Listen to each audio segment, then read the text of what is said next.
I believe that the church in America is not praying as much and not repenting as much as it should, by and large because they're satisfied.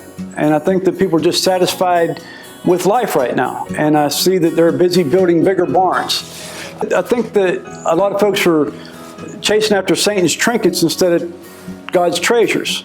And so I think that there's a desire to build these bigger barns, and what Satan's really offering is like a cubic zirconium compared to God's unsearchable riches.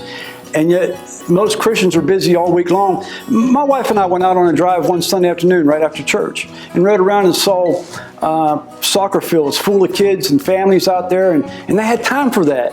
And then we saw people cutting their grass and washing their cars and all these types of things. And again, I believe that the reason that they're not in church and they're not praying and repenting and doing these types of things because they're satisfied. When someone takes their car, they'll get upset. When there's no soccer fields to play on Sunday, they'll be upset. When there's no boat to go to the lake, they'll begin to get upset. And I just think right now, as long as America's satisfied, it's sort of like a person sleeping in a nice warm bed in a cold house, and the burglar breaks into the house and they're hoping that maybe the dog will get them. They just don't want to get out of bed, and you hear them climb up the stairs. I got to tell you, America, the burglar's in the bedroom, and when it's time to wake up, it's going to be too late soon. So America's just got to really get to the point where they're no longer satisfied with the way that the country's going. And it's up to them. They can't rely on somebody else to do something about it. There's not going to be anybody else. It's going to be them. And then perhaps they would wake up if it's not too late.